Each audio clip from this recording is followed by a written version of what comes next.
ஒரே ஒரு 5 லிட்டர் இதய மந்த்ரா கடல் எண்ணெய் பேக் ஒரு மாசம் முழுசுக்கும் அத்தனை சமையல முடிச்சு விடலாம். இதய Mantra.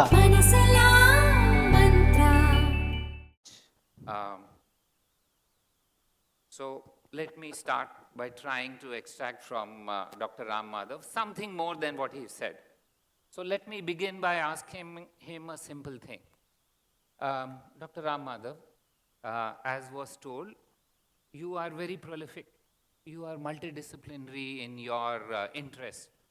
You are a political leader, a social activist, a cultural thinker, a columnist who is prolific.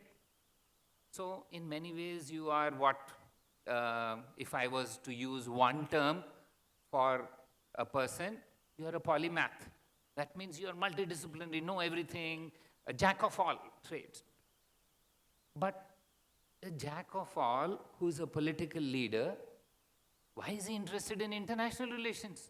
Because usually political leaders are interested in local issues, maybe state issues, maybe national issues. But you have written at least 3 books on international relations and now you are writing another one. So tell us, what is this interest that you have on international relations? Because the young people should know. Why are we interested in the world? I'm interested in Chennai. I'm interested in Tamil Nadu. I'm interested in India at the most. What's there in the world? So please tell us this secret that why are you writing about international relations? Thank you, Ambassador. When you said jack of all, I thought you will use the second sentence also. You didn't use that. Thank you very much. Yeah, let me give 2 different responses to it. Number one, of course, international relations, generally understanding global politics, global affairs rather than global politics, has been a passion with me right from my younger days. So I continued that passion, and very fortunately, the organizations in which I worked, they also gave me that opportunity to engage more with the world outside. So that increased my passion. So I continued that passion in my writings and all those areas. That's one part of it. But more importantly, when you talk about the good of the nation, it is in the context of the outside world only. You are talking about the good of the nation. It's not just about good of the nation only within the country. So when I say good of the nation, my border should be secure. So I need to understand what is Pakistan, what is China, what is the West doing to us, what are the advantages of the East for us, what are the advantages from the rest of the world. So I looked at the world from the prism of India's interest, our national interest. So that gave me lots of insights, that gave me lots of ideas about how the global politics and international relations area that works. Having said it, I just want to add one rider, especially with respect to this new book. The new world is not just about international relations. It actually has a very wide canvas. It's about the new world. That new world includes, of course, international relations, but also it includes global economy. It also includes issues like climate. It also includes the role technology is going to play in the lives of all of us. Technology is going to be the determining factor for every one of us tomorrow. Each individual is going to be impacted by technology in the coming years and coming decades. And finally, the new ethics. I mean, people like Gurudev, or Gurudev in his that video that we watched, in which he says that all great masters of the world, irrespective of which religion they professed, they talked about certain ethics. So this book discusses about those ethics also for 21st century. So in that sense, this book particularly is not just about international relations alone, although I agree that that has been a big passion with me for many, many decades. Well, thank you very much. The way you've put it, it's very interesting, both as a personal choice, but you're looking at the world and in a more comprehensive manner than what we are used to. But I must say that not many politicians do this. I don't know. Most politicians avoid these issues because they are not very comfortable with the bigger things. So congratulations to you that you are a different type of a politician who wants to look at big things and link them to small things. And with that, using that same argument, I want to ask you, generally when people write on these big issues, they use jargon because it's very easy to frighten people with jargon. So, like diplomats, we use balance of power, collective security. Everybody doesn't know what all this is. So, tell me, your style is very different. Why did you cultivate this style that ordinary people can understand and no jargon, and where you use the word, you're describing what it is? So, can you tell me what's the reason that you started using this style? Because it's distinct. Generally, diplomats like me, they will use some terms and say, this is for you to understand. Don't understand, then my intellectual heft grows. But you are not that. So tell us, maybe a little bit in your thinking, why you are not using jargon, you're using simple, lucid language. One is, of course, it's each one has his own style. I have had my own style. Probably that is one part of the answer that I can give. But the other part also is, again, sorry, I am a Telugu person, so I am resorting to Telugu occasionally in between. We used to have a very famous Telugu lyrics writer by name Arudra. He used to write songs for movies. I think people in Chennai also would know about him. He had one very interesting song which says, Bhavu kavulavare evariki teliyani evo paatalu rayaloy. Meaning, there is a genre of poets who are called Bhavu Kavi. I mean, the poet has his own emotions. He writes songs that nobody can understand. So, that is not the kind of poetry one should write. That was his indication in that song. So, my effort was essentially that it should be easily legible and understandable for people. Especially my target was not just any one section. When I attempted this book, I tried to do two things. That this book should appeal as much to a political science student as to an economics student also, and as to a diplomat also, and as to an engineer also. That was my effort, because after all, the world is not just made by one section of the people. The world, I mean politics, by the way, since you mentioned several times about my being politician, I am a politician by accident. I was not originally a politician, but I was made to become one. But I know that although politicians think that they run the whole world, whole world, no, it's not run by them. It's run by different types of people, and today the new world is going to be run by different types of people. That's why there's a full section in my book. It's called heteropolar world. It's not even multipolar. It's of course not unipolar or bipolar. Heteropolar means not just prime ministers, presidents, kings, and emperors who are going to run this world. It's going to be run by different types of people. So different types of people have stakes in it. So different types of people should understand it. So that made me think that this should be useful for a college student also, as much as it will be useful for probably a retired officer, a retired diplomat. But more importantly, for the future generations, they should understand. That was my effort to keep it at a level that everybody can understand. By the way, in the process, I questioned, challenged, and contradicted many of those, what you called them as, you said those big arguments and all that, the jargon, you called it. The jargon I tried to question in this book also. That's very interesting. But, and I will get to your heteropolarity in a minute. So thank you for giving one more idea. He's written something about heteropolarity. We will try and get out that little bit also from him. But before that, Dr. Madhav, are you a teacher or a strategist? Because you are cleanly putting things in a nice box, like students will know. 10 things that the world is changing. 10 things that India should do. So it's all falling in very nicely for ordinary people to do. So is this a thought process of a strategist that you chose 10-10? Or is there something else to this thinking? Because it's very neat. Generally, books are not like that. They are all writing with all mixtures, something, and then bringing back. But you have made it very simple. 10 things that the world is undergoing, 10 things India should do.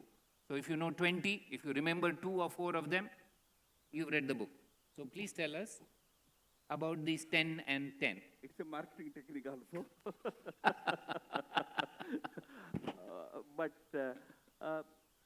Yes, I mean, I tried to put it in a very structured way. You are right, I mean, such kind of books can be like a big chapters and, lot of very prolific and big language, big jargon and all that can be used. But at the end of the day, the world needs to be looked at in a very systematic way. Incidentally, my education has the engineering component. Engineers tend to be very, very structural, very organized. So probably that is one of the reasons. But right from the beginning, I thought that it should be presented in a manner that is very easily understandable. I said 10 things, 10 features or 10 characteristics of the emerging world. But that doesn't mean only 10. You are a very senior diplomat. You can say, no, there is a 11th one. There can be a 12th one. I highlighted 10. And I gave 10 solutions, 10, not exactly solutions, there are 10 things that India should do. Somebody may say, no, we can do the 11th thing also, 12th thing also. But at least you think about 10 things. You think about 11 things. So organized thinking is also very important. Structured thinking is important. Where the West, or for that matter today China, overtakes many other countries is in their very structured and organized approach. Problem with Indians is we are very romantic. We only talk in terms of big romantic views. When it comes to, splitting it into important steps, we don't understand how to do it. So, of course, one should have that grand idea. But, one of my senior colleagues used to say that in India we produce lots of engineers. He says we don't need more engineers. What we need is imagineers. You need to have good imagination. That is also lacking, of course. But imagination, though, I mentioned about Vishwaguru. Everybody wants India to become Vishwaguru. In fact, many proclaim already that we are already a Vishwaguru. Vishwaguru is not something that you proclaim yourself. The world has to say, you are my guru. Then you are Vishwaguru.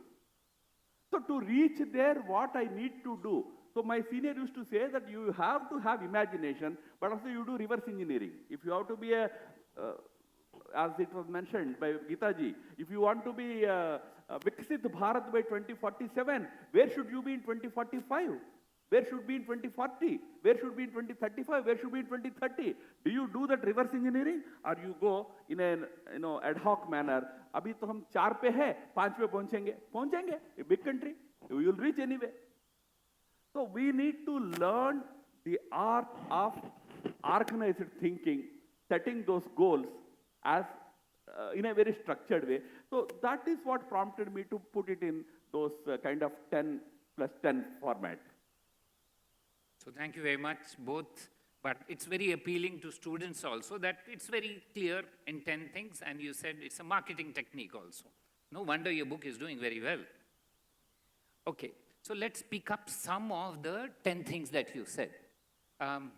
You have come up with very innovative thinking. You are saying that in the future there will be hybrid humans or humanoids. Now, if I was young, and the age of some of these young people, I would be very worried that the age of humanoids is coming. So can you tell us what is this humanoid, hybrid humans that you are thinking is going to happen? Because it's a very innovative concept, but also a little frightening to us. We are used to, in the history, if we look, we didn't have anything like this. Suddenly now it's happening. So one innovative feature that you're thinking about humanoids, can you tell us a little bit? Because this is clearly futuristic. It's not anything in the past. You know, diplomats, we always go, or civil servants, they go by precedent. So 25 years ago, we did like this.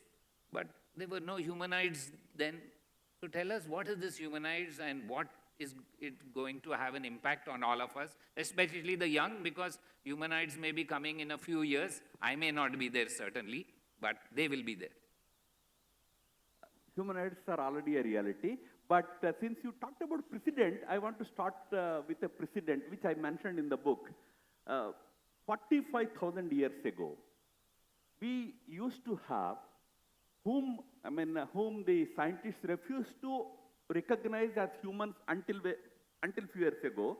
We used to have a breed called Homo neanderthals. They became extinct some 45,000 years ago, and we, who are called Homo sapiens, came into existence. We are all Homo sapiens. The human race, human genetics, takes human race origin to some 3 lakh years. So between 3 lakh years ago and 45,000 years ago, there was evolution happening. 45,000 years ago, that Neanderthals ended and Homo sapiens began their journey. Why should we think that we are permanent?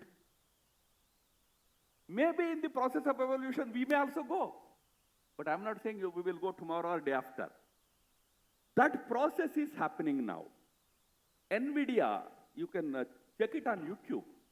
NVIDIA has come up with a new robo which can behave like a human. It can run, it can react to your conversations, it can do things, everything like a human. And it can do, pulties.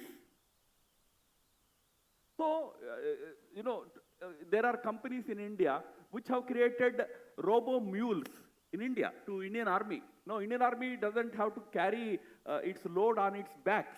The mule, the robo mule, it's not real mule. It's a digital mule that carries a 5-ton load on its shoulders, climbs a hill. The soldier has to simply walk along with it, and he has a remote in his hand. He controls it. So today we are already entering an era where digital mules are there, digital humans are there. And on a lighter note, among the seniors here, you think that, I am a human, my body is mine. No, your heart is run by a pacemaker. It's a machine inside your heart. Remove that machine, your heart doesn't function. You are run by a machine. That is already happening, and a lot of details are there. Again, I said I don't want to disclose everything, but I gave enough examples to suggest that we are moving towards not necessarily hominoids, but meta-humans. What by meta-human I mean is a human being with enhanced capability due to technology. You have technology outside. This is a technology, this is a technology, this is a technology, this is a technology, everything is a technology, but it's outside you. You will have it inside you. For the fear of disclosing too much also, let me tell you, I gave an example of what happened in 2021 in China. We have a prohibition on experimentation with the embryos. The child is in the stomach of the mother. No experimentation should happen there. But 2 Chinese genetic scientists have manipulated 2 embryos, gave certain genetic modifications when they were inside the stomach of the mother, and those 2 children were born in 2021. The scientists were put in jail for 3 months for violating, 3 years for violating international norms. But those children were born, they are immune to 72 diseases. Meaning what? Those children won't get cold, they won't get fever, they won't get headache, they won't get stomachache, they won't get cough, they won't get cold. 72 viruses cannot affect them. They are only 3 years old now. What will be their strength when they become 15 years old, 20 years old? You don't know. You have to wait and see. But you are already creating such kind of people who are immune to viruses, immune to nature, immune to things. That's what I'm saying. We're entering into that era. Please remember, bottom line, when H.G. Wells wrote about certain things, we thought it was fiction. But today all those things are a reality. Spacecraft, space machines. This was a fiction some 70 years ago, 60 years ago in H.G. Wells novels. But today you have all of them. What you think as fiction today can become a reality soon, because that is what we are doing. We ourselves are doing. I gave a lot of examples of how we are trying to create those metahumans by creating algorithms. And countries like China are teaching how to write algorithms to primary school students. Now primary school students start writing algorithms and start creating new robots. Imagine where we will lead to. So let me continue with this forward-facing approach that you have. Other than meta-humans, you also mentioned about, also in your lecture just now, heteropolarity, which I grew up and all my life, I knew only about unipolar, bipolar, multipolar. Now this heteropolarity is a new concept for me. And you are right that there are new elements and players in this. So is Elon Musk, is he one of the poles in your heteropolar world? Oh, of course, yes. In fact, since you mentioned about Elon Musk, let me, again, from my book, let me quote one example. See, 22 to 2022, does it signify anything to anybody? 22 to 2022. Huh? Exactly. That was the day on which the Russian troops entered Ukraine, meaning Russia-Ukraine war began. Before entering, what Russia did was, Ukraine has got some 8-10 communication satellites through which they used to manage their communications.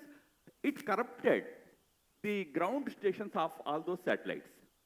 As a result, Ukraine lost satellite communication. Without communication, your army cannot work. Your government cannot function. Nothing can work without communication. So the Russians thought that it will be a walkover. I will simply go and take over that country. The foreign minister of Ukraine, what should he have done? Normal, conventional understanding is that he would have appealed to probably Biden, President of America, or European Union, or somebody, requesting, please help me, Russia has done to my satellites, give your satellites. What Foreign Minister of Ukraine did was to tweet, using VPN or something, to tweet to Elon Musk. He tweeted to Elon Musk saying that, Mr. Musk, you want to take people to the Mars, but here are my people who are going to be enslaved by Russia. Please help us.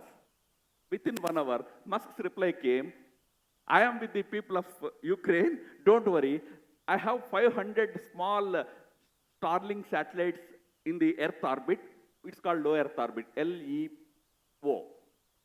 Low Earth orbit. I am giving 500 Starlink Earth orbit satellites to you. By evening, Ukraine's communication system was restored and Ukraine is fighting for the last 3 years. How do you explain? Is Elon Musk a good country? Has Elon Musk got any army? But he is a big player to support or not support sovereign countries today. I was in Hungary recently. The conference which I attended, the keynote address, the inaugural address was given by the Prime Minister of Hungary. His name is Viktor Orban.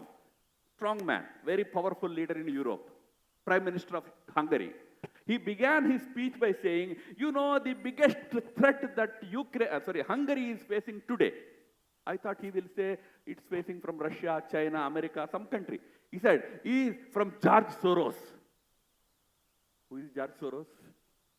Does George Soros have any country? Does he have any army? Why is he a threat to a sovereign country? George Soros is one of the very rich investors of US of Hungarian origin. Now he is trying to use his money power to destabilize a sovereign government. That is what I called as heteropolarity. Whom you called as terrorists until yesterday, Taliban. They are the rulers, and we are engaging with them. We are talking to them. Our foreign policy officials, our foreign ministry officials go and talk to them. Whom you called as ISIS terrorists are ruling over Syria today. So today there are multiple non-governmental forces that includes multinational corporations, big tech corporations, to big investors, to religious organizations, to NGOs. I come from a movement which keeps on writing against Ford Foundation, a big threat to India. How can a foundation be a threat to India? But that's the kind of world we are entering into. There can be forces, not necessarily countries, not necessarily armies, but non-political, non-governmental forces that can pose serious challenge to many countries. We don't allow certain telecommunication companies to enter India from China. Why?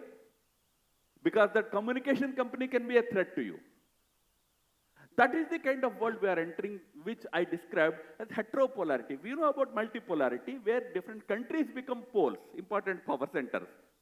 But non-political forces can become big threat. We're already facing this situation, but that situation will further become challenging to many countries, sovereign countries. We are a big country. India is a very big nation. So we may not probably face that we don't understand that challenge. But imagine small countries. The world, 80% of the world is comprising of small countries. So they will face a lot of challenges from these heteropolar forces. I'm glad that my career as a diplomat ended before all these new things are coming up. That said, let me pick up something else that you said, and maybe you can tell us again, because you are very good at coming up with these new names, new things. So you use a term which I never listened to before, India's civilizational cousins. So can you tell us who these civilizational cousins are? And is it like a sibling fight that we have with our civilizational cousins, or what exactly is this that you envisage, our relationship with our civilizational cousins? Who are they? The world has some civilizations which have very ancient but continuous existence. There are many ancient civilizations, but many have disappeared. But certain civilizations continue to exist. One of the very prominent among them is our civilization, Indian civilization. Long before we started foreign policy or engaging with countries in our neighborhood and all that, Indians had a history of engaging with the entire region, at least, if not the entire world. Not just through trade alone. Trade used to be the medium, but through trade, they carried our culture, they carried our civilizational value system to many parts of the world, especially in our neighborhood. Now, we all have heard about a small conflict that raged between Cambodia and Thailand. That conflict was about what? It was about a temple. It was about a temple complex, a Hindu temple complex, that Cambodia and Thailand were fighting with each other. Please understand that in that part of the world, Hindu temples and Buddhist temples got exchanged with each other. For some period, it was a Hindu temple, then it became a Buddhist temple, then both started coexisting. If you go to Angkor Wat, both coexist.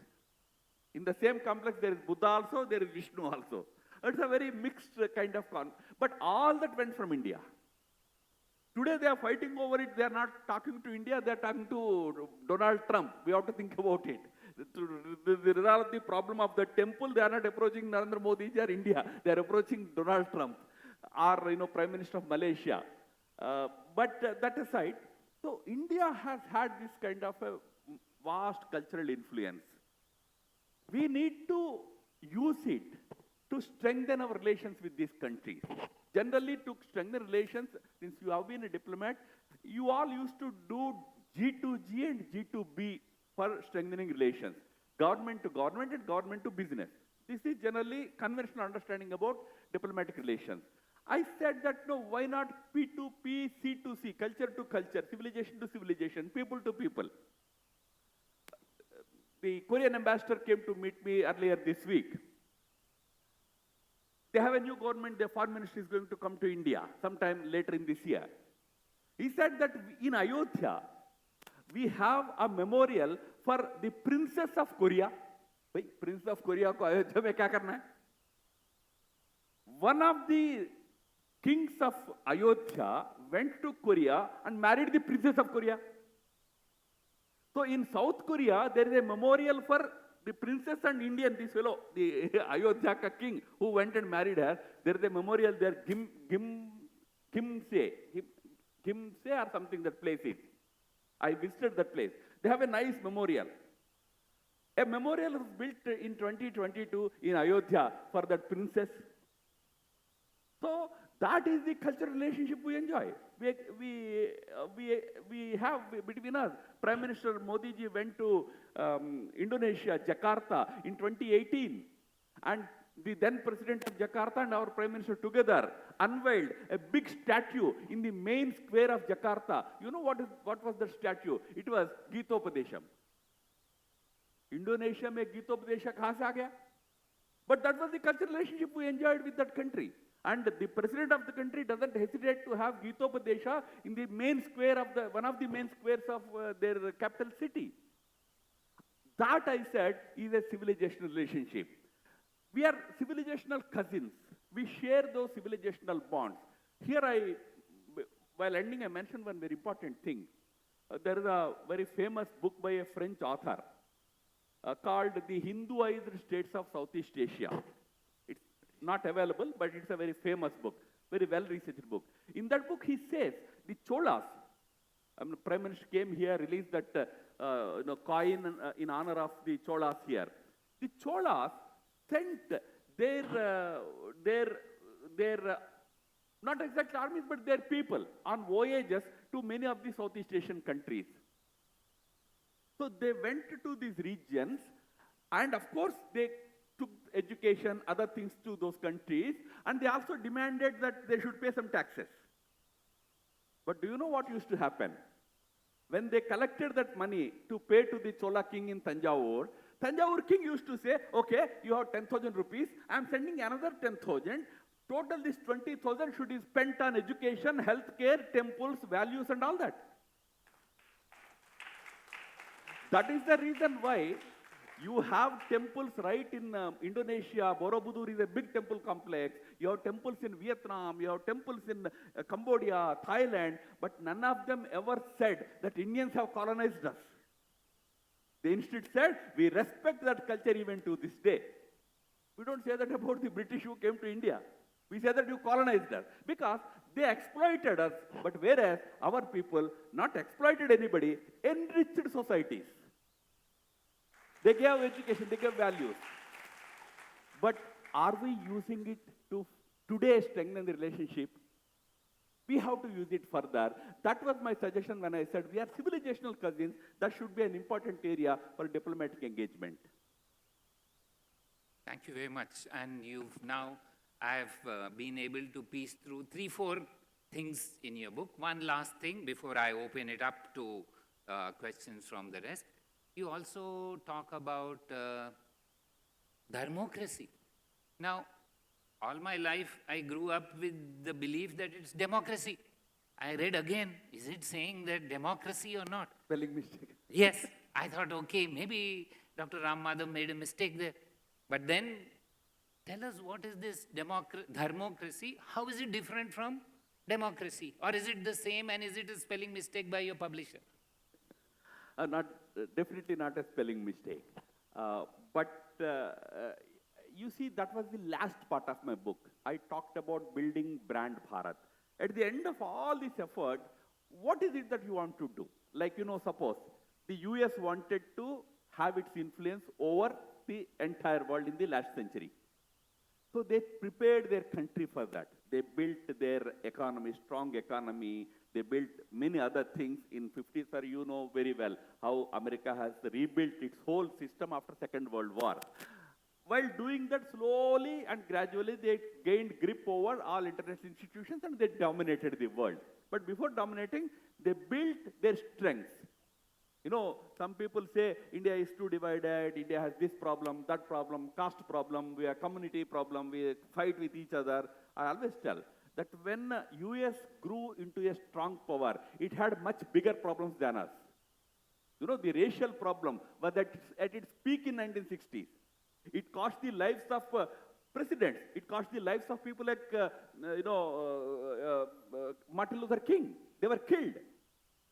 But that problem, domestic problems remaining what they were, America had a grand vision.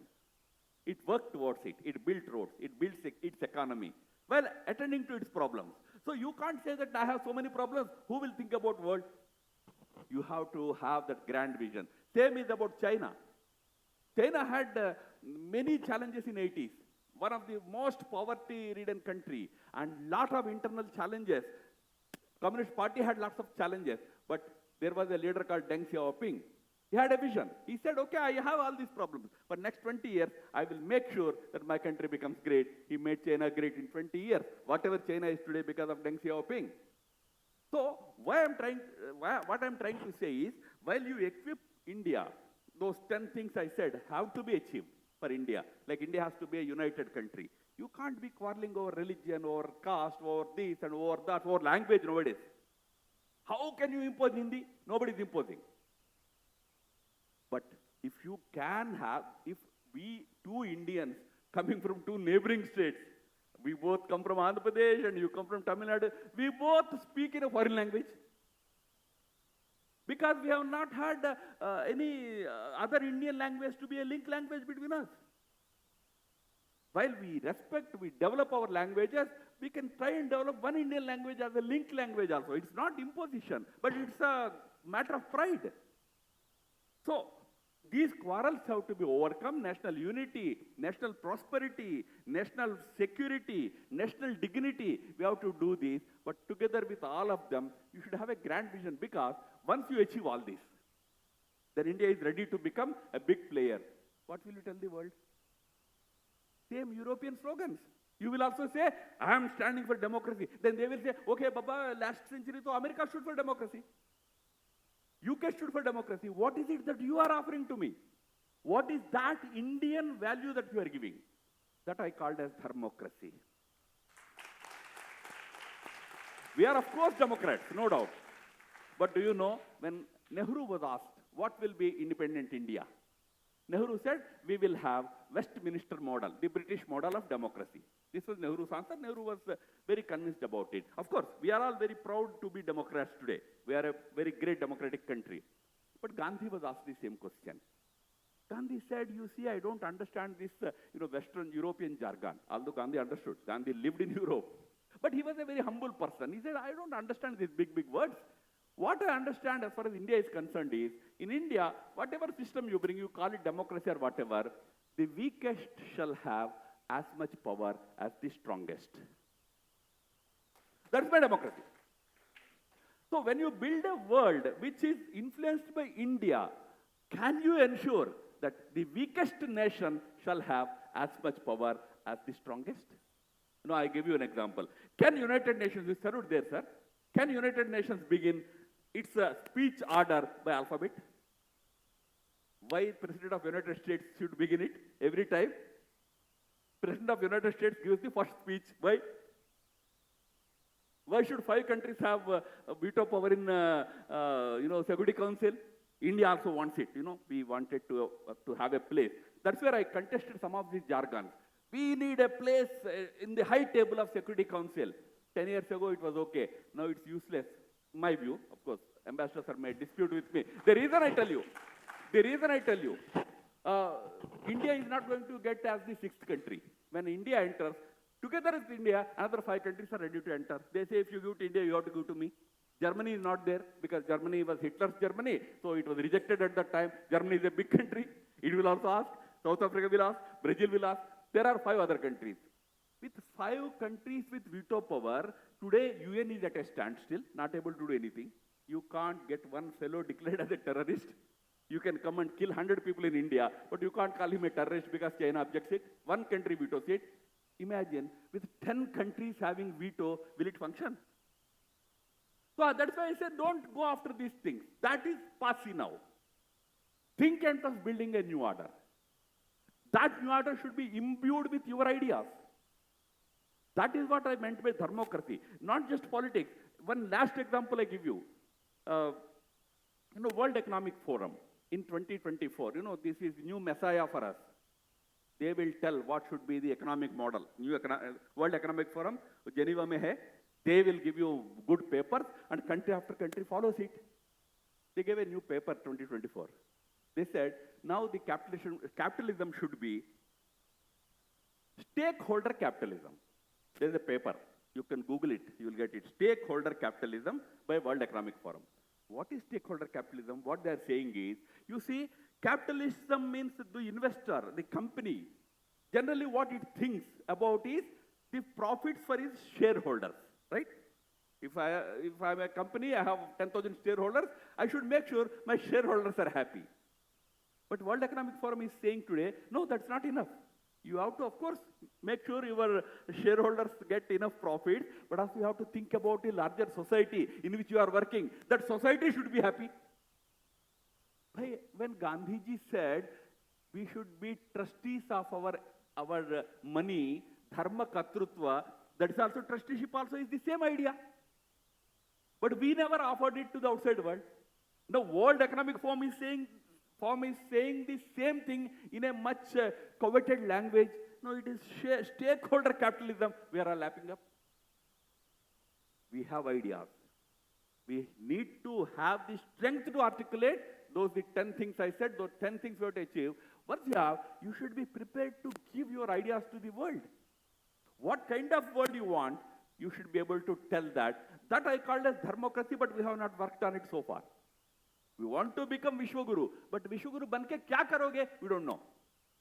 We will again say, no, we are for democracy, we are against terrorism. Wo to sab keh rahe. What is that brand that Bharat is going to offer is something that we all have to think seriously for this new world, what is it's going to offer. That's what I meant by dharmocracy. Thank you, Dr. Ram Madhav. But now I think I will open to young people who can, from each place, one question each, so that they will be able to raise issues which we have not covered, because your book is a very vast expanse. Checking. Hari Om, Dr. Ram Madhav ji and Ambassador Syed Akbaruddin ji. I'm Ratesh, part of the Youth Empowerment Program of the Chenmaya Mission. Thank you for the opportunity to ask a question. My question is, sir, you spoke about how many of us, especially the youth, romanticize about Bharat being a Vishwa Guru. So my question is, we think of change only in big offices, big change makers, big people sitting in big offices. What can we, in an individual level, can do in everyday life that makes others perceive us for leadership, for solutions, for help? So how can we contribute in simple steps in everyday life, sir? Thank you. Oh, that is a very fundamental thing that all our masters tell us. There's a Chinese saying. Why I'm quoting Chinese saying is, if I say that it's a Chinese saying, you take it seriously. If I say it is from Chenmaya, you don't take it seriously. So that's why I'm saying. The Chinese saying says, "Oh God, revolutionize the world. Hey Bhagavan, पूरे विश्व को सुधारो. Change the whole world." But उसके बाद एक sentence है, begin with me. The change has to begin with us. But is it something that very, such a great principle that first time you are hearing? All our scriptures say that. All our entire literature says that. All our gurus say that. Start, you become the agent of change. Then the whole world changes. In fact, that's what Puj Swamiji said. Gurudev said just now in this video. So we have to make our efforts to change. The change should begin with every individual. Next. Check. Hari Om, gentlemen. So India has historically followed a policy of strategic autonomy, not really siding with any military alliance, etc. But with global power blocks like the Russia, China becoming more stronger and relevant in modern world, is India under the risk of being diplomatically isolated? And on the same lines, after the American president's new tariffs on India, how should India go about in the new world order? Thank you. I hope you are not a journalist, no? Because these questions these days journalists ask. In fact, sir can answer those questions better than me, sir. No. They've come to listen to you. You will make the news. If he is a journalist, tomorrow headlines. No, you look, strategic autonomy is a very, very important, very profound, and very necessary thing for India today. The important reason being, world is in a transition now. You are moving from one order to another order. So what all conflicts you see all around today, whether it is Ukraine or it is Gaza or it is in our neighborhood, all these conflicts are symptomatic of a big change that is happening. You know, when two epochal change happens, there is an interregnum for some time. That interregnum will look like very, very volatile. We are passing through that volatile period. When you are in a volatile period, you have to be careful. You should not take any sides. Strategic autonomy says that you have to be conscious of what is your interest and what is, in your opinion, the global interest. Both you have to keep in mind, but on your terms. That is what we call as strategic autonomy. You are right, that may be seen as isolation because America wants you to follow them. So does China, so does Russia, so does some other country. They all want to follow them. You follow them or you befriend them on your terms. You know, there is a saying in Hindi, "Sher ka poonch nahi pakadna hai." Matlab, you should never try to catch the tail of a tiger, thinking that you can hold it back. If you catch the tiger's tail, you can hold it back, you should not think, because you can never hold it back. But you can never leave the tail also. Because if you leave the tail, it will turn around and aapko kha dalega. It will swallow you. So they will say that in a Ukraine war, you should side with us. Why should I catch the tail of the tiger? You created. If there is any way I can put the tiger back in the cage, I am ready. But not because you are not able to hold it. You want me to hold it and you escape. That is the whole game. India should come. India should come. India should hold the tail. So I will go home and I do my job. We won't do that. Risk of isolation, if it is there, welcome it. Don't worry. But understand what is in your strategic interest. Follow that. It's not permanent isolation. India is a big country. It cannot be isolated anymore. Make it stronger, make it bigger. So that who assume that I can isolate India, they will suffer. But don't give up on that principle. While saying that, again, I always make one rider to many of the points. If you want to be strategically autonomous, you should learn strategic autonomy. You should also know strategic humility. Strategic autonomy is not something that you wear on your sleeves and tom-tom it everywhere. You are useless, I am autonomous. No. I am autonomous, yeah, I am in my national interest and global interest, I am autonomous. I am not against you. That humility, because after all, at the end of the day, you are dependent. You are dependent for oil on some country, you are dependent for technology on some other country, you are dependent for chips on some country, you are dependent on aeroplanes on some other country. Strategic autonomy together with strategic humility should be the way forward. Then we won't be isolated, we can't be isolated. Thank you. I think last question now. All right, one from that side also.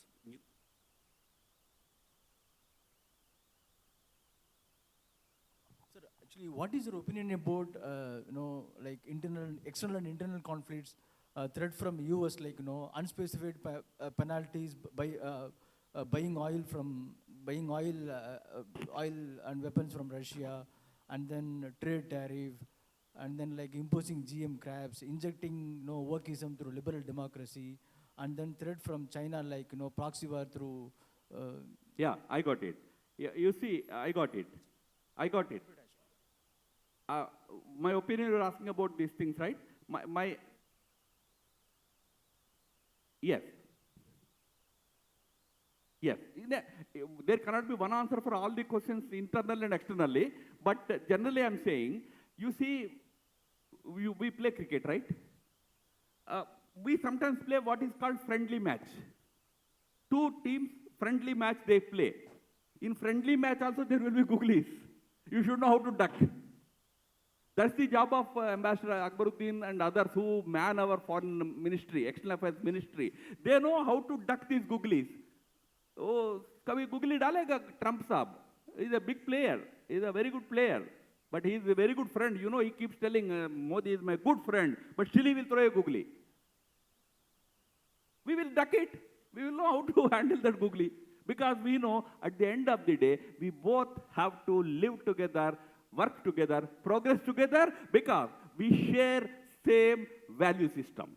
We share certain democratic values, certain human rights values, certain freedoms, certain kind of understanding about the world.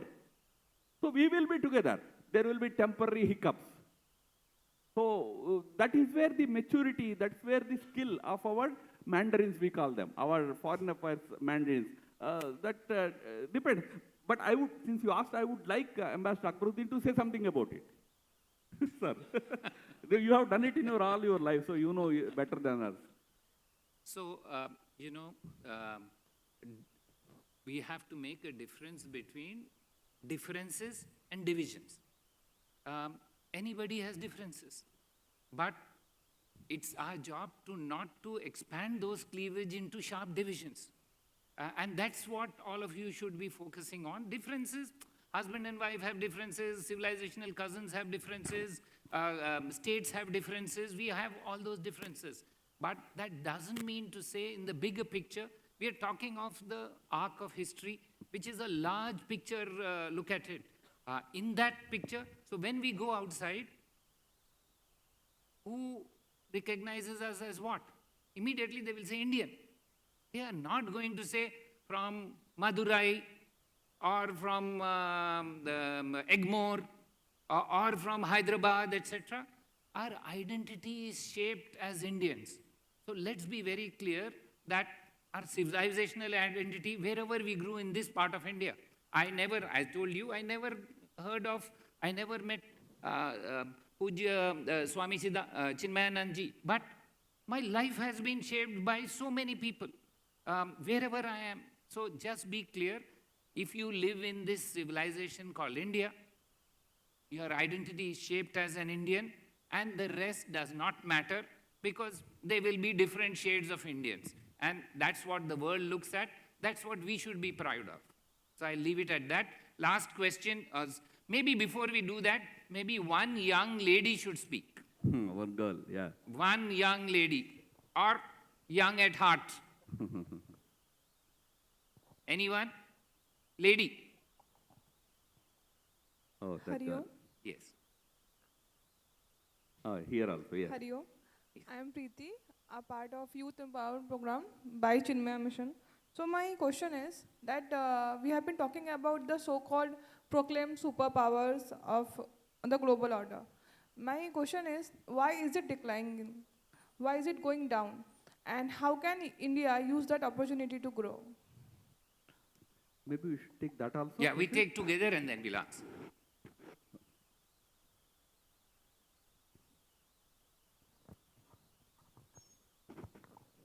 So my question is slightly different.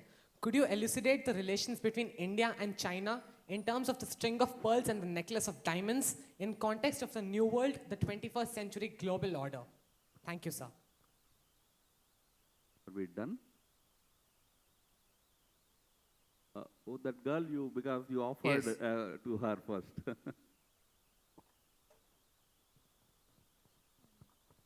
So mine is a little longer question. I have wanted to ask. So we know that big tech corporations influence global politics. We've seen with the example that Sir gave about Elon Musk, and also we know about the 2020 elections that was US elections that was manipulated by Cambridge Analytica. So in today's world, social media is a huge part of our daily lives, and big tech has a huge hand in any kind of social media. You take Instagram, you take WhatsApp, you take X, and the algorithms, the recommendation algorithms are also in their hands. If social media is ever against national interest, how much of it can be regulated by government policy? How much of it is it a responsibility of Indian corporates? And what can we, normal civilians, do about it? And are there any other players that have missed out? So ideally, my simple one sentence answer to all three questions would have been just 650 rupees of cost, my book.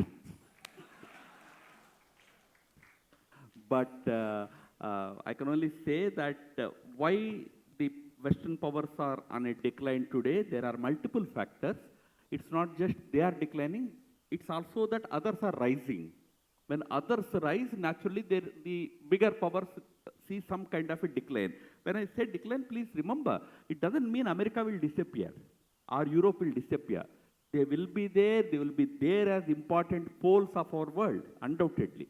But yes, the kind of influence we have seen in the last few decades may not necessarily be there. What are the reasons? My first chapter deals with that whole thing. There are multiple reasons for it. About this question of China-India relations, definitely China is a rising power, big power, far ahead of us today. But for us, what is important is that we both live in the same geographical region. China and India rub shoulders with each other. It was an accident in history. We made certain mistakes. The mistakes resulted in China coming on our borders today. So as two big powers, when two hefty people rub their shoulders, some firework will happen. There is a saying in Chinese which says when two elephants fight, a lot of grass is trampled upon. So there will be consequences of these two big powers remaining in same region, rubbing shoulders with each other. That's what you witness today. We will have competition in the region, which you can't avoid, because we both have ambition in the same region. Both want to have influence over the countries in the same region. It's not like America. America has its own influence on Western Europe. China is trying to go there. That's a different thing. But here we both live next to each other. So we understand that there will be competition between our two countries, but we also must understand that, unlike how China sees, China has another saying, same sky cannot have two moons, they say. Same forest cannot have two tigers, they say. We don't believe in that. Okay? Scientifically, also it's not correct. There are many moons in the sky, not two, not just one. One may be visible to you. Similarly, not one tiger. Every forest has many tigers. That's our belief. We all can coexist. So our effort with China will be realizing that it has a different thinking, it always wants to dominate and all that, realizing that our effort has been in all these decades to see that while competition is welcome, you compete, I compete, you go to a country which I consider as my backyard, and I go to a country which probably you consider as your backyard. We both compete for influence, that it should be a healthy competition. It should not lead to conflict. That is our effort. China may have a different thinking. Fair enough. That's their issue. But as far as India is concerned, that has been our effort. So we had a very bad war in 1962 in which we suffered losses. That's true. But from then to now, we did not allow this competition to become a full-blown out war. We had conflicts. I mean, in 67 itself, we had a minor conflict on the border. Then, of course, latest was 2020. We had several instances on the border, but we made sure that it doesn't become a full-blown out war. That will be our effort. That doesn't mean we compromise on anything. Our sovereignty is very paramount for us. We won't compromise on that. But we understand the regional reality also. Finally, about the social media, whether it needs to be regulated and all that. Look, social media is a democratic media. Within certain given restrictions, within general restrictions, it should be allowed full freedom. Because that media is as much free for who you call as anti-national or whatever. These days we give these badges very liberally. If you don't agree with me, you are an anti-national. Immediately you give the tag to him, which is not correct, by the way. Those disagree with us are not anti-nationals. They have a different opinion. But having said it, social media is as much open to them as to all of us. Use it. larger restrictions, larger certain limitations are required, where it cannot be used against interest of the society, interest of our children, interest of our more. For example, no porn should be allowed on that. No vulgarity should be allowed on that. Those things are okay. But you can't restrict opinions because you think they are not in line with your thinking. Social media is a free media, at least as far as we are concerned. We have no such idea of putting any bigger restrictions. Given the general restrictions, we have fundamental rights in our constitution. All fundamental rights have a rider. This is a right, you have a freedom, you have this right, but subject to public order, health, and morality. Your right is subject to these three. You have right, freedom of expression is a right. You can speak. Nobody should stop you unless you are causing any threat to public order, health, and morality. Every freedom has certain restrictions. Those restrictions will apply, but otherwise, don't think that you find somebody and put him in jail. When others put somebody in jail, then you say, you see, Mamata Banerjee is doing this, somebody else is doing that. We complain. But when it comes to us, we say that no, this fellow is not good, put him in jail. Doesn't work that way. We love democracy, we love free expression. Raise your voice using that social media. That should be the way, rather than thinking that all are evil, we should do something about them. Whatever needs to be done, we should be done. But freedoms should be allowed. Thank you. Thank you, Ram Madhavji, for that very eloquent master class that you held for all these people.